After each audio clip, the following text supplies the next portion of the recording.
That's all great. You got traffic coming to your website, but if you ever talk to people that have done Google Ads, maybe 50% of them say it was successful, but they're mad at Google. Well, why are you mad at Google? Well, Google did everything they're supposed to do. Click to your site. And Yes. that's all the search engine is for. Right. It's not there to convert. You should know your marketing good enough that when someone lands on your site, the elements are there, the calls to actions are there, the impact statement's there. Welcome back to our Video Storytelling for Community Engagement podcast. Today, my guest is Joel Mandelbaum, who is a digital Sherpa and best-selling author on digital marketing. Joel takes us through his entrepreneurial journey and the moment when he realized he needed to learn everything about digital marketing, and that changed his career. If you've been enjoying these podcasts, please connect with me on LinkedIn or through our website. We would love to hear your feedback. So thanks so much to Joel Mandelbaum for joining us today on our podcast. I'm really excited to hear your story about your journey into digital marketing and what you have learned along the way. So Joel, tell us a little bit about yourself and what did you do before digital marketing? So thank you, Miranda, for having me on today. And so I've always been an entrepreneur since even before I graduated high school. I've always started a bunch of businesses. So I'll just give you a quick background. I graduated in 1988 and wasn't sure if I was going to go to university or not. I didn't really have a lot of money. I had some bar mitzvah money saved up for when I was 13 years old at 20% interest, because back in those days, 1981 was a really good year if you had cash. Yeah. But if you loan cash, not so good. Anyway, so that grew, and my dad said he's not paying for my university. So I thought, wow, what a great opportunity. So took my bar mitzvah money, I bought a car, pissed off my parents. And when my dad said to me, you can't make money in a car, it's not a good investment, I said, yeah, but I'm going to use it to drive and deliver and make money from it. So I really couldn't argue the fact. A friend of mine in high school, this was when we had grade 13, so I was 19 years old. He was driving as a delivery driver for a courier business. So I figured I might as well do that, did that, loved it so much. In 6 months, this was in February of 88, in 6 months, July, I started my first company, which was a transportation, courier freight logistics. I had an office in Toronto, office in Western New York. At the peak of my business, we were doing 7 figures and I had close to 100 staff. And then 2012 came around. I had done no online marketing. In fact, my website was so bad. It was just a landing page where people could literally just enter their ID and password to place their order. And I think back now, and the image that was on there was a road going into the distance with dark clouds, probably a lightning bolt in there somewhere. What were my customers thinking as they're placing their order? Is it even going to get there? But to me, I was oblivious to the fact we threw up a quick website because in 1995, we won Company of the Year award for business excellence from the Toronto Board of Trade. So we had to have something at that point.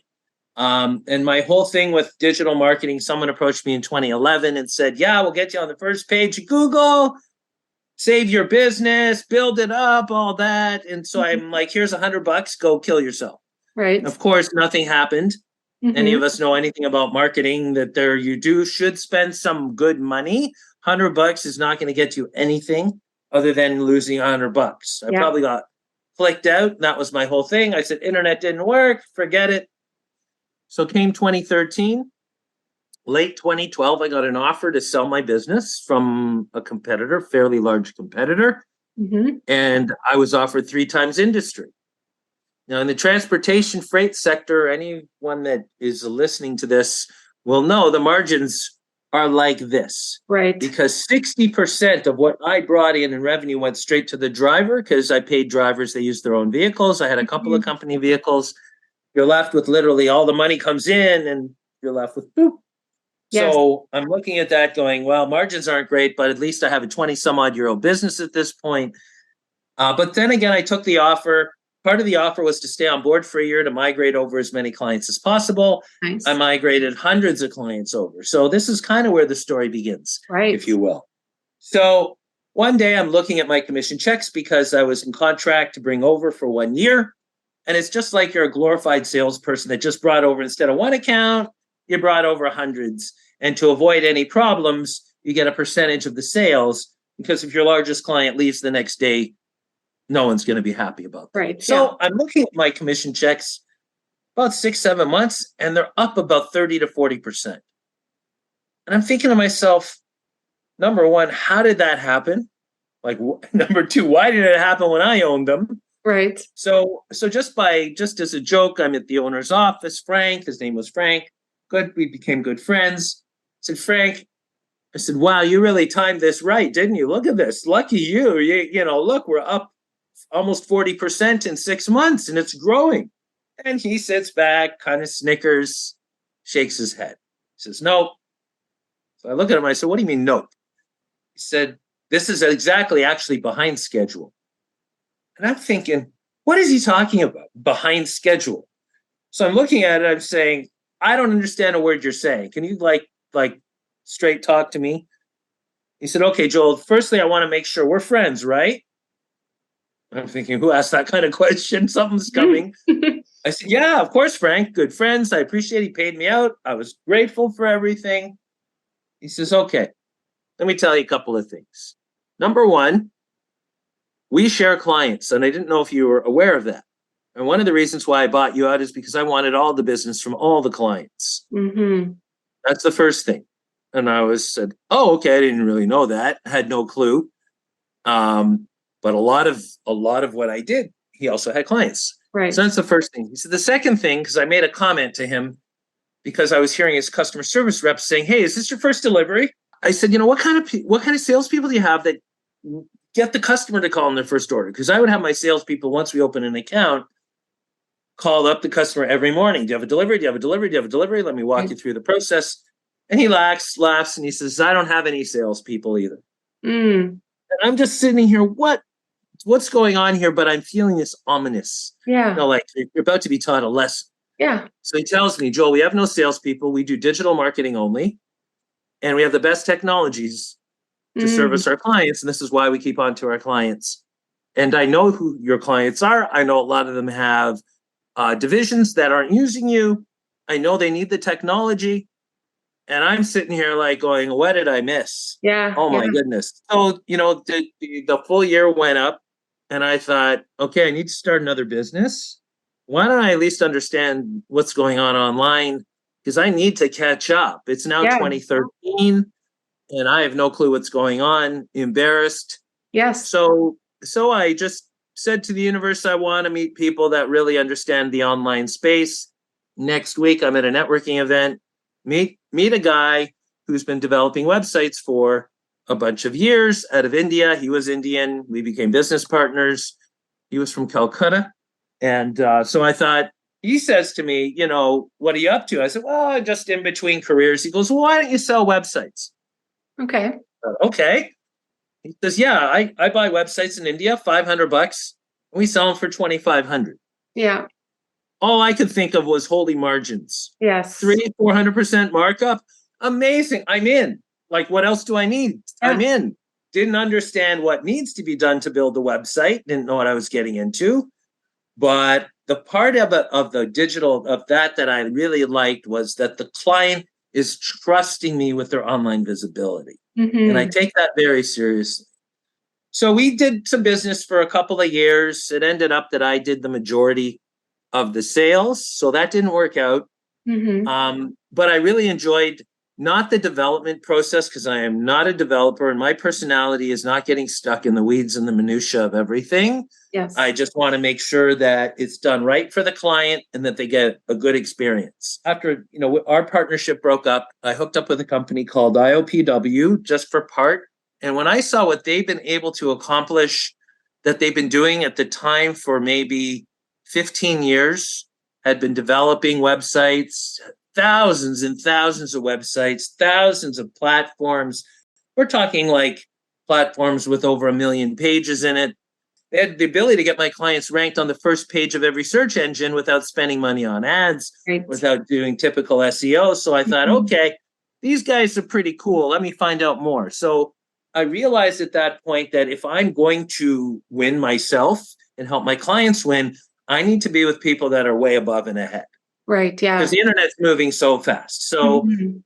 I started doing websites with IOPW, created another team to build websites, both onshore and offshore. And because of the diversity and customization of every website, it's like building a custom home for a client. Yeah. I don't just build template, drop it in, and add some content site. Every site we build is custom. So I loved it. It was great. But then there's a goodbye. You launch the site. And then clients started asking me, Joel, do you do social media? Do you do this? Do you do that? And I thought, well, if I don't say yes, they're going elsewhere. That's right. So the first service I added on was some social media marketing, Hmm. which we did really, really good at. And I just expanded from there and just kept adding services as requested because might as well, if I'm doing the website, well, maybe I should do the content to make sure it's done properly because content always holds up development. What about reputation management? What are your reviews like? Do you have control over your reviews? So I built a journey, if you will, that it's based where the client is in their journey. Right. So maybe they have nothing, so we can do everything. Maybe they already have a good website, doesn't need to be updated because it's only a couple years old. So we can help them with their online reputation management. Now, Right. you get a website, that's great, but how do you drive traffic to the site? So, of course, what do people do? Typical SEO to try to organically build your site and paid ads. Yeah. In many cases, paid ads is necessary, but understanding now that when we do paid ads, it's temporary to get the client to a certain point where they don't need paid ads anymore. Right. Yes. Generally takes anywhere from 5 to 9 months based on their site. So we can get them just getting organic. So traffic, no problem. We also built a technology that gets first place ranking multiple spots. So you don't have to necessarily do Google ads. So we built a technology for that. That's all great. You got traffic coming to your website, but if you ever talk to people that have done Google ads, maybe 50% of them say it was successful, but they're mad at Google. Well, why are you mad at Google? Well, Google did everything they're supposed to do, click to your site. Yes. And that's all the search engine is for. Right. It's not there to convert. You should know your marketing good enough that when someone lands on your site, the elements are there, the calls to actions are there, the impact statement's there. So we built a chat specifically in-house that has AI to help to qualify the potential prospect as they come in with a marketing CRM and a whole bunch of cool stuff. 6 years ago, I started hearing from my clients, Joel, you should write a book. So I kept hearing people say, write a book, and I kept hearing his voice in the back of my head. And I've got imposter syndrome at the time. Who's going to buy my book? And what really can I offer? But everyone was telling me, Joel, I learned so much about what we talked about today. Yeah. You should have a book. Yeah. So one day, eventually, I caved in December of 2018. We pre-launched. It hit bestseller fast. Right. In six categories. And then last year, about a year and a half ago, I created a course for clients because they wanted more. I figured I'm going to listen this time. Yes. And here I am today being a digital Sherpa because I've hung out with a lot of smart people. And I do a lot of reading, of course. Yeah. But if I hadn't hung out with very smart people in my space, I probably wouldn't be where I am today and understanding where I am today. So digital Sherpa, unless you have someone to guide you properly, you're going to lose money, might make the bad mistakes. And in some cases, it could be catastrophic to a client's business. Yeah. So I want to make sure I give them the right expectations from the start on what they can and can't expect and what we can and can't do and what's possible and what's not possible. And do you find, since writing the book, what has that done for you? So has it given you like authority as, someone who knows about this space? Is it just giving you authority, or are you selling hundreds and millions of copies of this book and making millions of dollars on the book sales? The book to me was never written to make money from the book. Yeah. I wrote the book, came from my heart. And then, 3/4 of the way writing through it, I'm hearing from people saying, Joel, that's going to be a great lead magnet. That's going to be great for your positioning. And I for the first time I heard that, I thought that's a selfish thing to do. But as I did more research and understanding, I was in the right place at the right time. So, wrote the book. I've sold in total probably in the thousands. Right. But over a 4 or 5 year time frame, or 3, 4, whatever that is, you're not getting rich off a book. No. I mean, unless you go to a big publishing house where they're going to spend a lot of money promoting you in New York Times. Yeah. At the end of the day, you're not a bestseller unless you sell more books than everyone else in that category, Yeah. which I did. Yeah. So yeah, it's helped. So has it given me direct money? It's nice to get an occasional deposit at your bank that's a royalty for the book, 10, $15, Yeah. whatever it is. But if I'm on if it's between me and someone else in the same space, I would say 95% of the time I'm getting the business. Yeah. They don't always say, oh, it's because you're a bestseller, I want to work Yes. with you. They rarely say that, actually. No, they wouldn't, right? No, you hear things like, oh, by the way, I bought your book. I liked it. Oh, okay. Well, then, yeah, the book probably helped because Yeah. in the book, there's also actionable items that a business owner can use. So maybe they used it, or they heard about it, or they checked out my LinkedIn profile, or someone told them that. But one thing I have noticed, the conversations are much different. Yeah. With potential prospects. Mm-hmm. My closing rate is very high. Mm-hmm. There are clients where I won't take on just because it's not a good fit or it's not something that I'm really good at based on what they want. Yeah. So I'll send them to someone else that can really help them out. So no, you're not getting rich off the book itself, but it definitely helps with your positioning. It definitely shows you becoming as a subject matter expert. The consulting part of my business has grown as well. But again, with that, it's time for money, and I only have 24 hours in a day, so I'm very careful with that. But yeah, it definitely has helped. Absolutely. Got me onto podcasts. It's got me onto networking, speaking of networking, people reaching out to me to do collaboration, webinars, all that stuff. So yeah, it definitely has helped. You write a book, it shows that you're passionate about the industry. Yeah. My goal was to give the reader a good journey. Yes. And if they want to sign up or reach out to me after, they can. Yeah. And it sounds like it's a really interesting story of all of your experience for so many years. So what excites you most about digital marketing and the possibilities in the future? Well, that'll conjure up the word AI to me because that's where the future is. Well, I was going to ask you, is AI helping or hurting? And, where do you see it? Good question. I'll get to that in a second. So what I love about it is the fact that I'm working directly with the owner in most cases, setting them on the right path and seeing a win. What really excites me is when a client says, I got a new client, or I got a phone call, depending on what the initiative is, really understanding the small wins and showing the client that we're getting small wins. They take time to get to big wins. Yes. What I love about it is when a client's like, Joel, I got a new customer. I got it. I have to tell you, in a lot of cases, I'm more excited than the client.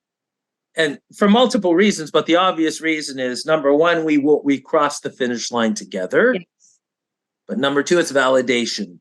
Of course, when a client signs up with us, no matter what, it's a validation that they're trusting us with the service and that we've shown them that we're good enough to work with them, because you still have to prove that with the client.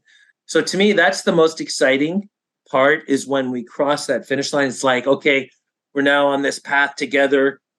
We're working, because really think of it. At the end of the day, if my client isn't successful, I'm not getting that client again. Yes, absolutely. And it's not my reason for getting clients isn't just to get clients. I want to impact them in a positive way. That's where it starts from. Yes, we're in a currency-based planet. Yes, we have to get paid for our time. Yes, we should be paid for our time and our knowledge. So of course, nothing's free. But when they hit that finish line, or when we've crossed a hurdle together, I am just tickled pink. It is like a day, like even more than when I sign a client, I get more excited. Yes. So, not that I'm not happy I get new clients, don't get me wrong, but when we've actually worked together to achieve a goal and we cross that goal together. Yes, I agree. Because yes, I like to get new clients too. I get very excited at the beginning of a project when you get a new client. But yeah, I really like when you finish and you deliver it to them, and then they love it and they use it and they share it, and everybody loves them in their video story too. So I love getting that feedback from the client as well. So it is about crossing the finish line. Yeah, you're right about that. Absolutely. Absolutely. In terms of AI, I always said when AI comes, the companies that use AI, first of all, you can't stop it. Yeah. So if you have any sense of business, you must embrace it. You must find out what it can do in your industry and help you. Or I'm telling you, companies are going to be wiped out so fast. Because think of it this way, you have an artificial intelligence that can grab as much data, more than you, faster than you, better than you, sort it through, and make big decisions that you can't make. And companies that are using AI to help them make those decisions, obviously the data that the AI has to be accurate, but in most cases it is. They're going to crush the ones that don't, no matter how big. Look how big Blockbuster was. Yeah. Yeah. And look what happened in Netflix. Yes. Stuff like that. So in my space, yes, people are using AI to generate content. We still do it the old school way. We still use content writers that understand SEO writing. We feel that is the best way. We do use AI for research. We also will use AI if we're generating logos for clients. We'll give them two options. We'll give them an AI option with a human polishing it up. Yeah. Or just an artist, a designer that we have to do that. The AI version is obviously less expensive because there's not as much work. It's almost half. Right. Yeah. And so that's kind of how we're integrating some stuff in AI. You have to adapt. Here's the big thing in the web development space. When you look at a search engine, which is yes, it has its own AI. It looks for title tags, meta descriptions, the structure of your site and how it's built is almost as important as the content that you have in there. Absolutely. However, what does an AI look for? I don't think an AI looks for title tags and meta descriptions because it's an intelligence. I think it looks for content more so than the other, where I'm seeing it could have huge impact on these SEO companies because I've got proof that, Bing, traffic from Bing to our clients is up anywhere from 200 to 500% in the last 6 months. And I can see it slowly being bled from Google. And an AI tends to look for content. So content, you'll always win if you have the best content. Make sure it's not duplicated. But I see AI really disrupting this industry and all industries that are related to the internet. Why is Bing doing so well now? I think a couple of reasons. Number one, because ChatGPT has been integrated into Bing, and there's been so much publicity about ChatGPT. I'm not sure if you remember a bunch of years ago, Microsoft lost the battle when they had their browser. They had to take it out of their operating system. Yes. Which is interesting because now they're doing it again. And those big corporations, and I've seen them say, well, it's just the cost of doing business. We'll pay the fine and that's it because they make more profit by keeping it. So people are hearing about ChatGPT. They're going into Bing. They're asking it questions. It's more engaging. You're getting better results to a degree because it's an AI searching. Yeah. So I feel that's why. So Google right now is in a race to get their AI integrated into their search, which will be very interesting. So we're in a lot of changing times right now. Things can change on a moment. Like at some point, I don't know. Will an AI be able to do the filming? I don't know. Yeah, I don't know about the filming. I think right now, I think the photographers are maybe feeling the pressure because AI is generating all of these photos and artwork, and it can generate anything right now, which really leads you to the question of how do you trust photography anymore, and how do you trust like editorial storytelling photography, like National Geographic? Like, are we going to use real photos or are we going to go with AI generated everything? And I think it's actually going to give more respect to the photographers who are doing the really good work, because you have to have something that is real and can be seen and felt through a human eye and a human perspective. Sometimes AI doesn't really get that personal connection. Filming, I don't know. I think there's a lot of that deep fake that's already going on. So, and honestly, sometimes I wish we had a little more technology that we could use, that we could say, gosh, this person kind of mumbled this word, and can we just fix it? can we fix it in post? Clients always ask me, well, can we fix it in post? And there's only so much you can fix in post if you want it to still look real and normal, right? You don't want it to look odd. But I think what we can fix in post is going to really scale up and change, and there will be a lot more that we can do. And Adobe is working on a lot of it right now. So I think a lot of things will happen, but it's kind of like in the early 2000s when all of the film changed from film to digital, all the cameras changed, and that was a big change, and that was really fast too. If you think of how fast it happened, it really happened overnight, maybe within 2 years, 3 years, and that was it. And everyone was now digital. And I mean, the cameras weren't so great, but it caught up really fast. That's when we started to actually do digital photography and add it to our services, because like you, we were doing websites and the clients were asking for things. They were asking for photos. They were asking for different things. So yeah, we kept adding that to our skills as demanded. But yeah, I think you just have to be aware and not get stuck in the traditional ways, and be willing to adapt and use the technology to benefit you and your clients. I think keeping the human element in our digital marketing, in our storytelling, I think there's definitely still a place for that, and we shouldn't get too far away from that, because that's really how we differentiate ourselves. I mean, if AI was doing your job, you wouldn't have the time to connect with your clients and build those relationships and, be with them when they get those wins. Like, they don't want to talk to AI, I don't think. They want to have that personal support and that connection. So, and I think that's really what's important in building working relationships. Absolutely. You can't lose the human touch. Yeah. I think that's pretty much, sums up everything I've talked about today. Mm-hmm. It was all around a human touch. And where I lost out was when I wasn't in touch with what I should have done back. Should have, could have. I mean, that's just past talk. I don't really believe in that. I am where I am because I was supposed to be here, because that was really what happened. So, yeah. But, thinking back, you still think, if I had embraced, if I had listened, if I had, stayed in touch with people who knew that stuff, yeah, absolutely would be a different outcome. But I love my outcome.